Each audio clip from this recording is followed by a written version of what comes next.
ગઈ તારીખ 9/12/2025ના રોજ રાજકોટ રૂરલ કંટ્રોલ રૂમમાં એક વર્દી આવી હતી, જેમાં બેસિસમાં આપણે એક BNS 103 મુજબ ખૂનનો ગુનો દાખલ કરવામાં આવ્યો હતો.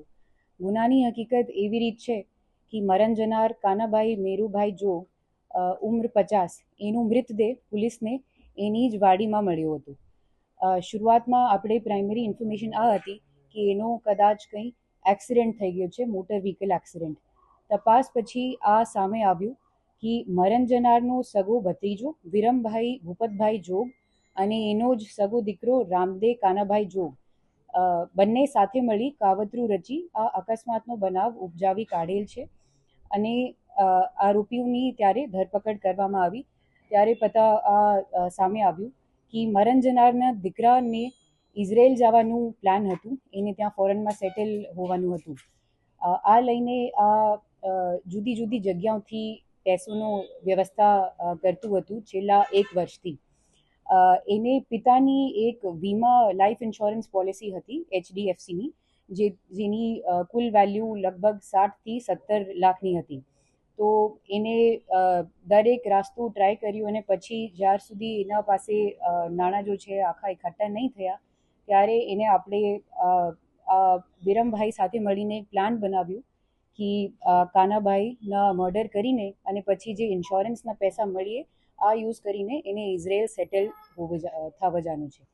તો એને 2 વખતે મર્ડર કરવાની ટ્રાય કી.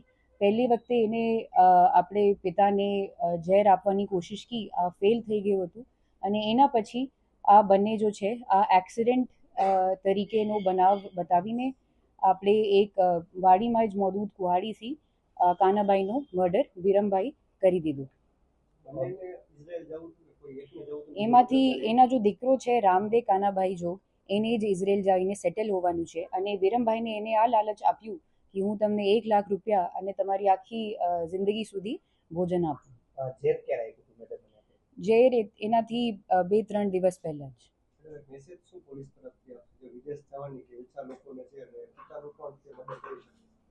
તો એમાં આ જ મેસેજ છે કે સમાજ તરીકે આપણે જે લીગલ તરીકા છે એથી બધું કરવાનું છે.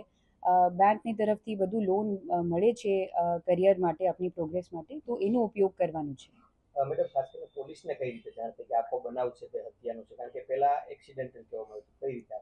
તો એક્સિડન્ટની જ્યારે આપણે ખબર મળી ત્યારે આપણા PI શ્રી ભાયાવદરના VC પરમાર અને PSI રાખોલિયા શ્રી ત્યાં જ તરત જ સ્થળમાં પહોંચ્યા. ત્યારે એને શકમંત લાગ્યું કે એવી ઇન્જરી જો છે જોવામાં નહીં આવી રહી છે. ઇન્જરીની પછી તપાસ કરવાઈ અને ડૉક્ટરશ્રીથી ઓપિનિયનથી આ મળવામાં આવ્યો કે આ ઇન્જરી અકસ્માતમાં ના થાય. ત્યારબાદ તપાસ દરમિયાન, સ્થળ તપાસ દરમિયાન અને આરોપીની પૂછપરછ બાદ આ જાણવામાં આવ્યું કે આ એક કાવતરું હતું.